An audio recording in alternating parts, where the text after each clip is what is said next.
پچھلے 8 برس سے اس نے اپنی بیوی کشمالہ کو قید کیا ہوا تھا، اور اس سے بھی بڑا جرم یہ کہ اس نے کشمالہ کے ساتھ اپنا پسندیدہ کتا بھی باندھا ہوا تھا۔ بھوک کی صورت میں وہ کشمالہ کو اپنے کتے کا بچا ہوا کھانا دیتا، جو کہ وہ کھانے سے انکار کر دیتی، لیکن کب تک؟ جب مجبور ہو جاتی تو وہ کھانا کھانا شروع کر دیتی۔ وہ اس اذیت ناک زندگی سے تنگ آ چکی تھی اور اپنی زندگی ختم کرنا چاہتی تھی، لیکن کشمالہ کو مرنے کا کوئی موقع نہیں مل رہا تھا۔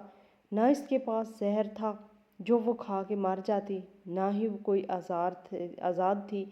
وہ تو زنجیروں میں جکڑی ہوئی تھی۔ اگر آزاد ہوتی تو کسی اونچی جگہ سے اپنے آپ کو گرا کر جان دے دیتی۔ وہ 24 گھنٹے میں 2 بار کشمالہ کے پاس آتا تھا اور طنزیہ انداز میں یہی کہتا کہ کیسا محسوس کر رہی ہے یہاں پر؟ میرے کتے کو پریشان کرنے کی کوشش مت کرنا، کیونکہ اسے اکثر شور سے الجھن ہوتی ہے، لہٰذا یہاں سکون سے رہنا۔ تم اپنی زندگی کی آخری سانس تک یہاں رہو گی۔ تمہارے سر پر تعلیم حاصل کرنے کا بوجھ سوار تھا، لیکن اپنا انجام تو دیکھو ذرا۔ تعلیم یافتہ ہونے کے باوجود یہاں کمرے میں میرے کتے کے ساتھ بند ہی ہو۔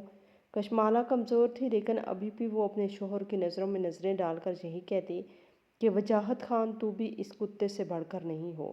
ایک نہتی عورت پر ظلم کر کے اسے یہاں باندھ کر تو خوش ہے کہ تو جیت گیا، لیکن یہ تمہاری غلط فہمی ہے۔ تم سے بڑا بزدل انسان میں نے زندگی میں نہیں دیکھا۔ کوشش کیا کرو کہ میرے سامنے مت آنا۔ میں زنجیروں میں قید ہوں، میرے ہاتھ بندھے ہیں، لیکن پھر بھی دل کرتا ہے کہ تجھے جان سے مار ڈالوں۔ غلام نبی اس حویلی میں پچھلے 30 سال سے ملازمت کر رہا تھا۔ وجاہت کے باپ کا ایک وفادار ملازم تھا، اور وجاہت کے باپ سردار دلاور خان کی وفات کے بعد بھی اس نے حویلی نہ چھوڑی۔ غلام نبی جب کشمالہ کو اس حال میں دیکھتا تو دل اس کا خون کے آنسو روتا تھا۔ وہ بہت بے بس تھا اور اکثر اپنی بیوی سے کہا کرتا تھا کہ تمہاری وجہ سے اور بچوں کی وجہ سے میں مجبور ہوں، ورنہ میں کشمالہ کی مدد ضرور کرتا، لیکن اب اگر میں نے اس کی مدد کی تو مجھے تو نقصان پہنچے گا، ساتھ ساتھ تم لوگوں کی زندگی بھی جہنم بنا ڈالے گا، اور عین ممکن ہے کہ وہ تمہیں اور میرے بچوں کو اسی کوٹھری میں بند کر دے جہاں کشمالہ بیچاری پچھلے 8 سال سے اذیت سہ رہی ہے۔ وجاہت کے پیر دبا رہا تھا اور ساتھ ساتھ کہا، سردار، میں نے اس گھر کا نمک کھایا ہے۔ میں تمہارے باپ کا بہت بڑا وفادار تھا۔ میں آپ سے ایک گزارش کرتا ہوں۔ وجاہت اسے کہنے لگا، غلام نبی، یہ تو تمہاری بات بالکل ٹھیک ہے۔ تم ہمارے خاندان کے بڑے وفادار ہو۔ کبھی کبھی دل کرتا ہے کہ تمہیں تمہاری وفاداری کا انعام دیا جائے، اور میں تمہیں ضرور انعام دوں گا۔ بولو تم کیا چاہتے ہو؟ غلام نبی نے روتے ہوئے کہا کہ میں کشمالہ بی بی کی رہائی چاہتا ہوں۔ آپ اسے آزاد کر دیجئے۔ اس نے جلدی سے اپنا پیر جھٹکا اور بیچارہ غلام نبی دور جا گرا، اور پھر اس کے بعد اس نے غلام نبی کو دھمکی دیتے ہوئے کہا کہ خبردار اس عورت کا نام دوبارہ مت لینا، ورنہ ساری زندگی اسی حال میں رہے گی۔ یہ 8 سال بہت کم ہے، اور اگر تمہیں اس عورت پر اتنا ہی ترس آ رہا ہے تو تب جاؤ اور جا کر اس سے جان سے مار ڈالو۔ میں تمہیں منع نہیں کروں گا۔ میں تم سے سوال پوچھتا ہوں، کیا میں اس عورت سے شادی کرنا چاہتا تھا؟ کیا میں اس سے محبت کرتا تھا؟ میں تو اسے جانتا بھی نہیں تھا۔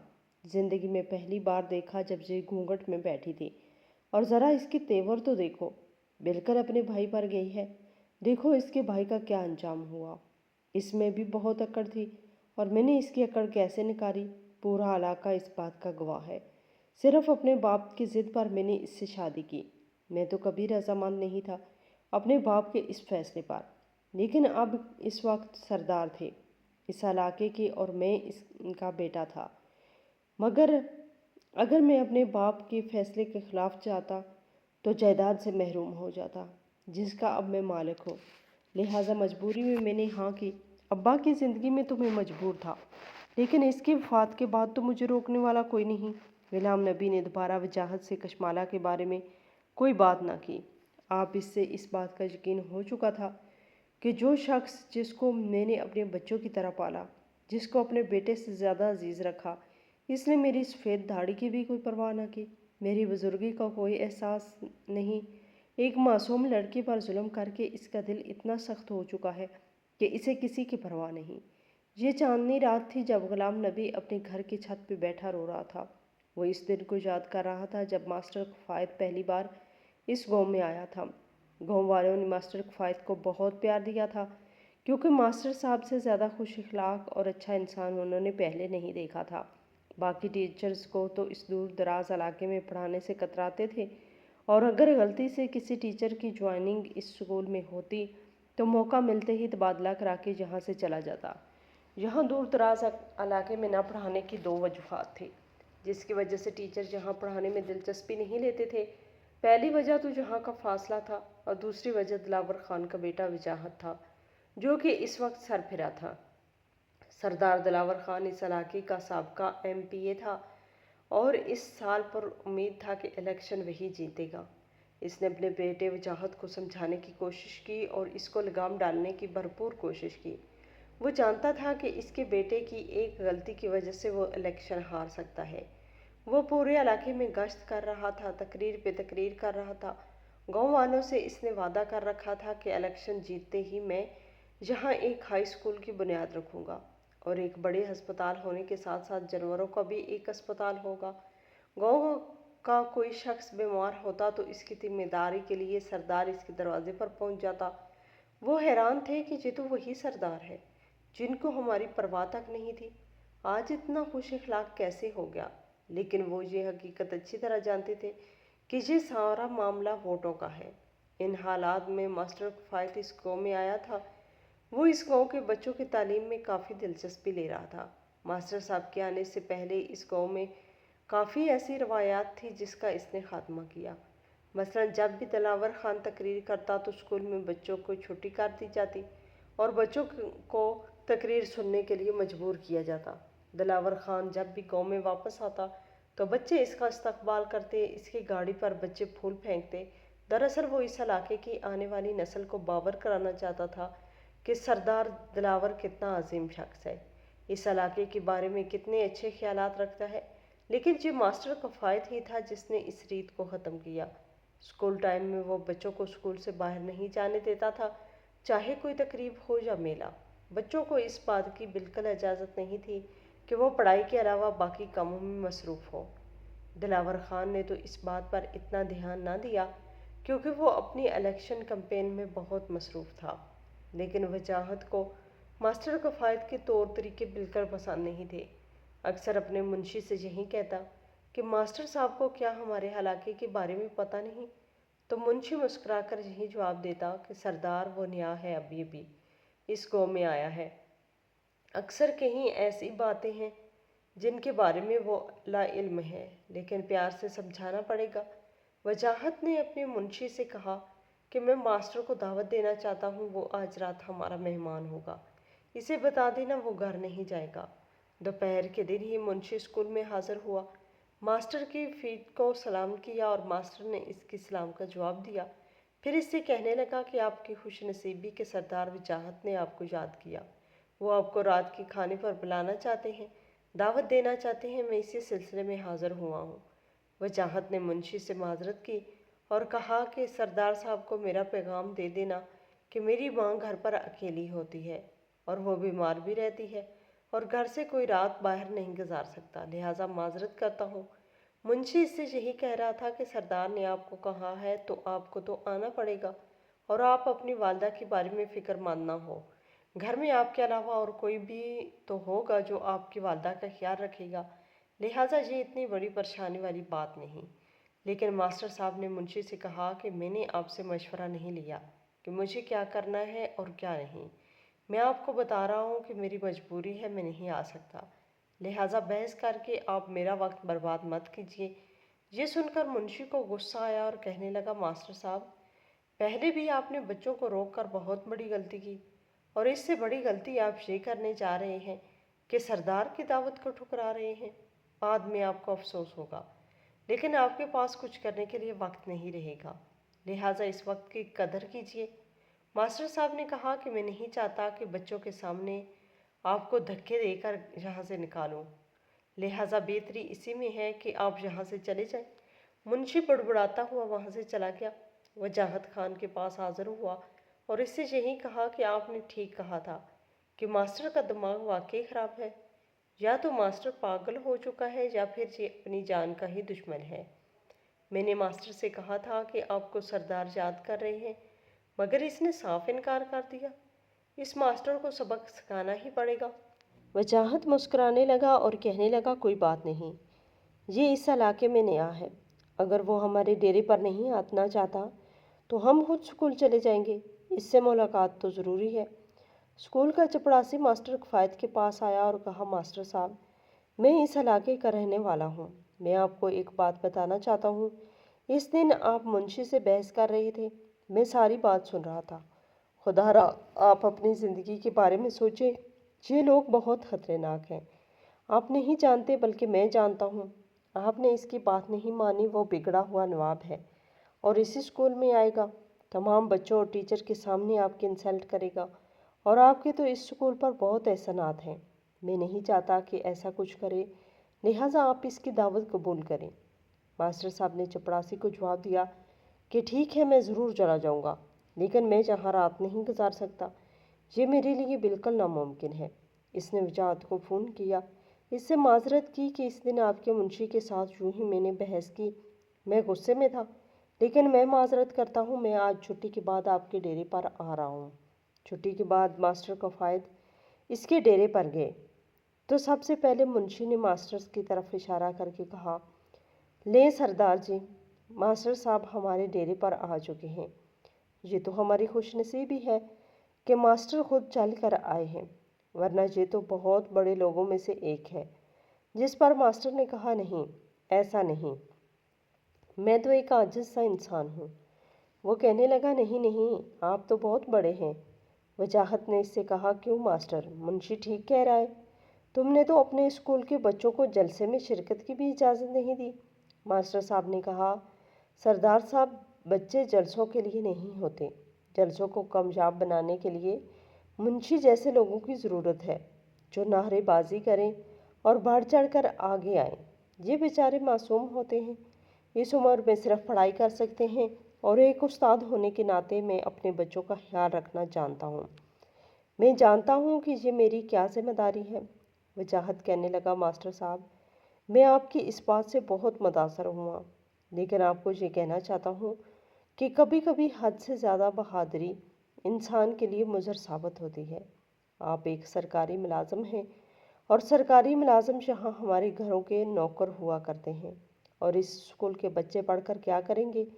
پچھلے کتنے سالوں سے اس گاؤں کی نسلیں ہماری خدمت ہی کر رہی ہیں، ہمارے ملازم ہی ہیں، لہٰذا ایسی سختی کرنے کی کوئی ضرورت نہیں۔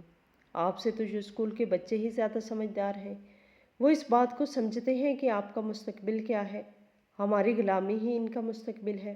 ان کے باپ دادا ہماری خدمت کر کے بوڑھے ہو چکے ہیں، اور اب ان کی باری ہے، لہٰذا بچوں کو ہم سے دور نہیں رکھا جا سکتا۔ ماسٹر صاحب اپنی جگہ سے کھڑے ہوئے اور کہنے لگے، میں نے یہاں آ کر بہت بڑی غلطی کی، لیکن جاتے ہوئے میں آپ کو یہ بتانا چاہتا ہوں کہ انہی بچوں میں سے کوئی ڈاکٹر بنے گا تو کوئی انجینئر، کہیں بڑے بڑے عہدوں پر فائز ہوگا۔ یہ آپ کی خوش فہمی ہے، اور آپ کو اپنی سوچ بہتر کرنے کی ضرورت ہے۔ یہ کہتا ہوا ماسٹر وہاں سے واپس آیا، مگر اب وجاہت غصے سے پاگل ہو چکا تھا اور اس کی برداشت جواب دے چکی تھی۔ اس نے ماسٹر کو سبق سکھانے کا فیصلہ کر لیا۔ دوسرے دن بیچارہ چھٹی کے بعد گھر واپس جا رہا تھا تو اس کو موٹر سائیکل سے نیچے گرایا گیا۔ وجاہت اور اس کے آدمی ماسٹر صاحب کی طاق میں ہی بیٹھے تھے۔ انہوں نے ماسٹر صاحب کو خوب مارا، لیکن وہ خاموش رہنے والا نہیں تھا۔ ماسٹر کے ہاتھ میں جو چیز آئی، اس نے وجاہت اور اس کے آدمیوں کو جواب دینے کی کوشش کی اور مارنے کی کوشش کی، لیکن وہ تعداد میں زیادہ تھے۔ وجاہت کے آدمیوں نے ماسٹر کو سڑک پر لٹایا اور وجاہت نے اس کے اوپر گاڑی چڑھا دی۔ ایک بار گاڑی چڑھائی، لیکن ماسٹر تڑپ رہے تھے۔ وہ مسکرا کر اپنے آدمیوں سے کہنے لگا، ماسٹر کی یہ پریشانی اور اذیت ختم کر دینی چاہیے۔ لہٰذا اس نے دوسری بار بھی ماسٹر کے اوپر اپنی جیپ چڑھا دی اور ماسٹر کفایت اپنے حال کی حقیقت سے جا ملے۔ بیٹے کی اس غلطی پر سردار دلاور خان کو بہت غصہ آیا۔ اس نے وجاہت سے یہی کہا کہ مجھے تم سے کسی عقل مندی کے کام کی بالکل امید نہیں۔ الیکشن سر پہ ہے اور تم نے اس موقع پر کیسا کام کیا؟ تمام گاؤں والوں کے سامنے تم نے اس ماسٹر کو مار دیا اپنے باپ کا احساس تک نہ کیا جو اتنی محنت کر رہا ہے۔ اس علاقے میں ہمارے بہت سے مخالف ہیں جو ہمیں نیچا دکھانا چاہتے ہیں، اور تم نے میرے مخالفوں کو ایک اچھا موقع دیا ہے کہ وہ ہمارے خلاف ایک کمپین چلا سکتے ہیں۔ وجاہت اپنے باپ سے کہنے لگا، بابا، کسی کی جرت نہیں کہ آپ کے خلاف کمپین چلا سکے۔ اس پر اس نے اپنے بیٹے کو تھپڑ مارا اور کہا، خبردار، میرا باپ بننے کی کوشش مت کرو۔ تمہارے اسی کم عقلی کی وجہ سے میں کتنا نقصان اٹھا چکا ہوں، لیکن تجھ میں کوئی بہتری نہیں آ رہی۔ پچھلے 10 سال سے تم غلطی پہ غلطی کیے جا رہے ہو، آج بھی تو ایسا ہی کیا ہے۔ دل تو کرتا ہے کہ ماسٹر کے قتل کے جرم میں تمہیں اندر کروا دو، ساری زندگی جیل میں سڑتے رہو گے۔ وجاہت کو یقین نہیں آ رہا تھا کہ اس کا باپ اس سے ایسا بھی کہے گا، کیونکہ وہ یہی سمجھ رہا تھا کہ اس کا باپ اس سے بہت محبت کرتا ہے۔ لیکن آج پہلی بار اس سے پتہ چلا کہ اس کے باپ کو اپنی سیاست اپنے بیٹے سے بھی زیادہ عزیز ہے۔ وہ اپنا نام خراب نہیں کرنا چاہتا تھا، لیکن وجاہت کی وجہ سے اس کا نام بدنام ہو رہا ہے۔ دلاور خان اپنے بیٹے سے کہنے لگا، اب جو ہو گیا سو ہو گیا، لیکن اب تمہیں وہی کرنا پڑے گا جیسا میں کہوں گا۔ لیکن اگر ابھی بھی تم میری بات پر عمل نہ کیا تو جائیداد سے آگ کر دوں گا، پھر پولیس تجھے پکڑ کر لے جائے گی، اور میں تمہیں کبھی کسی صورت چھڑانے کے لیے نہیں آؤں گا۔ تم اس بھول میں مت رہنا کہ تم غلطی پہ غلطی کیے جاؤ اور تمہارا باپ تمہیں دیکھتا رہے گا، ایسا ہرگز نہیں ہوگا۔ وجاہت نے حالات کو دیکھتے ہوئے اپنے باپ کے سامنے سر جھکا لیا اور کہا، بابا، مجھ سے غلطی ہوئی، میں مانتا ہوں، میں غصے میں تھا۔ ماسٹر مجھے غصہ دلا رہا تھا اور اسی لیے وہ جان کی بازی ہار گیا۔ میرا طریقہ کار غلط تھا، لیکن میں اب بھی آپ کی وجہ سے ہی ایسا کر رہا تھا۔ نہیں چاہتا تھا کہ گاؤں کا کوئی آدمی آپ کے سامنے کھڑا ہو سکے۔ یہ ماسٹر، اس میں بہت اکڑ تھی اور اسی لیے میں نے اسے مار دیا، لیکن میں معافی مانگتا ہوں، میری جان بخش دیجیے اور مجھے خسارے سے بچا لیجیے۔ اگر آپ نے مجھے خود سے جدا کیا تو میرا تو اپنا کوئی بھی نہیں۔ دلاور خان نے بیٹے سے کہا، ٹھیک ہے ٹھیک ہے، اب تمہیں اپنی غلطی کا احساس ہوا ہے تو میں کچھ نہ کچھ ضرور کرتا ہوں، لیکن اب جیسا کہوں گا تو ویسا ہی کرنا پڑے گا۔ سب سے پہلے دلاور خان نے جائے پر ہونے والے ہر ایک شخص کو خرید لیا، کسی کو پیسے دیے تو جو پیسے نہیں لے رہا تھا اسے ڈرایا دھمکایا کہ اس بات کو حادثے کا ہی نام دینا۔ یہی کہنا کہ ماسٹر صاحب چھٹی کے وقت گھر واپس جا رہے تھے کہ موٹر سائیکل کی ٹکر ہوئی گاڑی سے اور یہ حادثہ پیش آیا۔ اس نے وجاہت کی گاڑی کبھی آگے سے توڑ دیا تاکہ ہر کوئی اس بات پر یقین کر لے کہ یہ حادثہ ہی ہوا تھا، اس نے ماسٹر کو مارا نہیں تھا۔ دلاور خان نے ڈاکٹروں کو بھی خرید لیا جنہوں نے ماسٹر کی ڈیڈ باڈی کی میڈیکل رپورٹ میں یہی کہا کہ یہ حادثہ ہی ہے۔ پولیس تو پہلے ہی سردار دلاور خان سے ڈرتی تھی اور اس کی جیب میں تھی۔ اس نے بہت سا میڈیا اکٹھا کیا اور ایک پریس کانفرنس کرنے کا فیصلہ کیا۔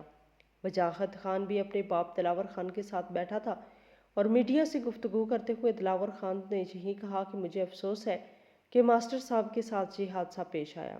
وہ ایک اچھے انسان تھے، شہر سے دور یہاں پڑھانے کے لیے آئے تھے، دل لگا کر بچوں کو پڑھا رہے تھے، لیکن شاید قسمت میں یہ نہیں تھا کہ ہمارے علاقے میں ایک اچھا استاد ہم سے جدا ہو گیا۔